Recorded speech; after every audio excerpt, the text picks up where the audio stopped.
I just gotta get out of the sewer, man. I mean, I like you guys and all, but I just simply cannot live a happy life knowing that your faces are the last things I'm gonna see before I die. Well, guess what, guys? It's never gonna happen, so let's just stop talking about it, all right? Everyone feels different as a teenager, even if they aren't a mutant ninja turtle.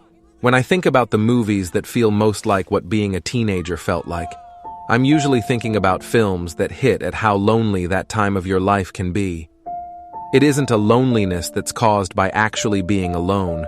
I was around more people more often in high school and college than I probably ever will be again. No, it's a loneliness that's caused by feeling like no one can understand you or ever will.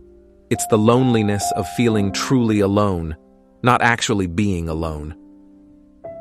I was surprised to find that Teenage Mutant Ninja Turtles, Mutant Mayhem, a movie that contains the phrase "Little Shreks" in its trailer, evoked that feeling better than any new movie I've seen in years.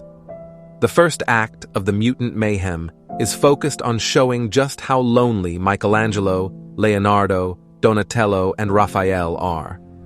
To borrow a term from the hero's journey, complete isolation from humanity is their normal world.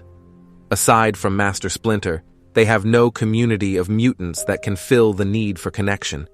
With no culture of their own, they try to partake in human culture. They eat Go-Gurt, Pizza Hut pizza, and Cool Ranch Doritos.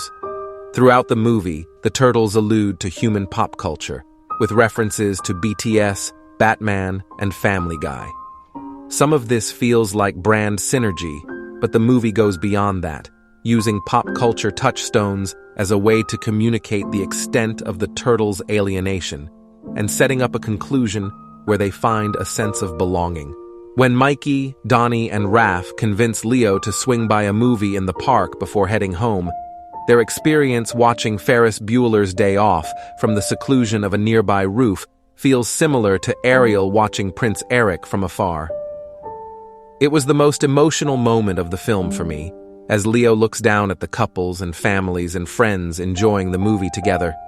Though Mutant Mayhem stars, and The Little Mermaids for that matter, aren't human, the movie is tapping into a universal human experience, feeling like everyone is loved and understood and part of something, except you.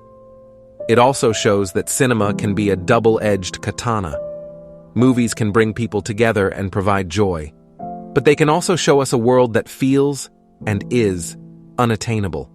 The Turtles are obsessed with human high school, but their idea of what high school is like is entirely based on the movies they've watched. When high school and friendship in the movies look so fun and fulfilling, it can make you wonder why your life, as a high school kid, doesn't feel better. Why isn't life like a montage in a John Hughes film? I remember feeling that sense of alienation intensely in high school, and generally all through adolescence. When I was an older kid, I started to have a good time at summer camp, but I went for years before that clicked. In those early years, I frequently felt completely alone and unable to make friends. In high school, I had plenty of friends but went through an intense period of depression where I felt like no one could understand what I was going through. A year or two after the worst of it, I read The Catcher in the Rye and felt like a piece of art had fully seen me for the first time. I don't know if this generation of kids will have that experience with Teenage Mutant Ninja Turtles, Mutant Mayhem. Unlike The Catcher in the Rye, its climax centers around a kaiju fight, which may distract from that palpable sadness. The Turtles get a happy ending, too. Still, I think kids looking for something that reflects their experience may find it here, even though the movie does star Little Shreks.